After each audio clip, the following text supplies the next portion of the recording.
ఇంద్రియములను అశ్వములతో పోల్చుకున్నది కఠోపనిషత్.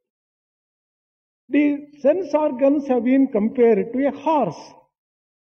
ఇక్కడ అశ్వము యొక్క విషయాన్ని ఆదర్శంగా మనం తీసుకుంటే జిహ్వకు అశ్వమునకు ఉండినటువంటి సన్నిహిత సంబంధ బాంధవ్యం మనకు అర్థమవుతుంది. One can easily appreciate the type of similarity that exists between the tongue and the horse if one tries to analyze the similarities between them. చక్కగా పుష్టిగా వేగముగా పరిగెత్తేటువంటి అశ్వం ఉండొచ్చు. There could be a horse which is very strong, which can run fast.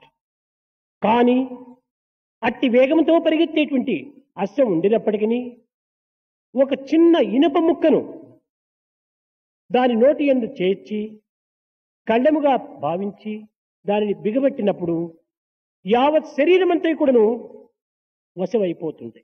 But once you can use a small piece of iron and control the entire horse by pulling it. ఈ ఒక్క చిన్న కళ్ళమే ఇంత బలమైన వేగంతో కూడినటువంటి అశ్వాన్ని ఏ విధంగా దానిని అరికట్టగలుగుతుంది? Such a small iron piece can control a very powerful, strong horse. అశ్వమునకు నోరే ప్రధానము. For the horse, mouth is important. దానిని అరికట్టినప్పుడు అశ్వమంతా వశమైపోతుంది.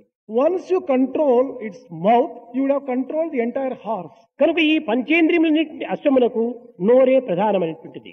Among all the 5 sense organs, mouth is important. ఒక చిన్న చుక్కాని వల్ల ఎంత తుఫాను వచ్చినప్పటికీ మనం పడవను సంరక్షించుకోవచ్చు.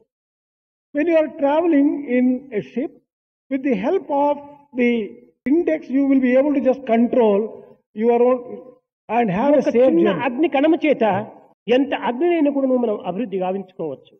With a small quantity of fire, you can make it into a very big raising కనుక fire. వాక్కు అనేటువంటిది ఒక అగ్ని కణము వంటిది.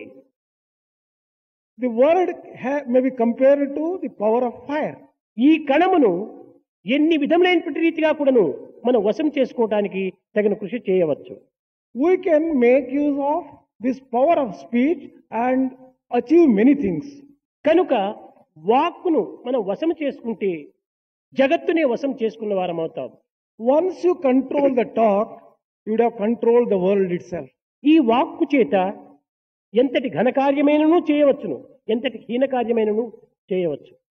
By proper speech, you can achieve anything. By improper speech, you can also achieve ఈ many things. వాక్కే ఆశీర్వాదములు అందించుతుంది, దూషణను చేకూరుతుంది. Word could be used to bless or to curse.